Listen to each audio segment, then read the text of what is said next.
Satelkar builders and developers Kankavli railway station लगत साकारत आहे समर्थ साई रेसिडेन्सी 6 मजली रेरा रजिस्टर इमारत। तुमच्या घराचं स्वप्न आम्ही पूर्ण करणार। साईट पत्ता समर्थनगर रेल्वे स्टेशन नजीक, तालुका कणकवली, जिल्हा सिंधुदुर्ग। कणकवली फोंडाघाट मध्ये रविवारी रात्रीच्या सुमारास दरड कोसळल्यामुळे सिंधुदुर्ग ते कोल्हापूर आणि कोल्हापूर ते सिंधुदुर्ग अशी दुतर्फा वाहतूक ठप्प झाली होती।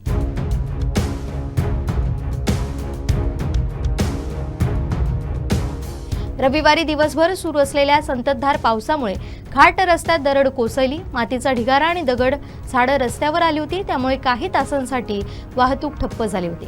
फोंडाघाट रस्त्याच्या नूतनीकरण काम सुरू असून निखिल कन्स्ट्रक्शनच्या कर्मचाऱ्यांनी तात्काळ रस्त्यावर आलेली दरड 2 जेसीबीच्या सहाय्याने हटवण्याचं काम केलं। साधारणतः 2 ते 2.5 तास वाहतूक ठप्प होती, पण रविवारी रात्री 11 नंतर ही वाहतूक सुरळीत करण्यात आली।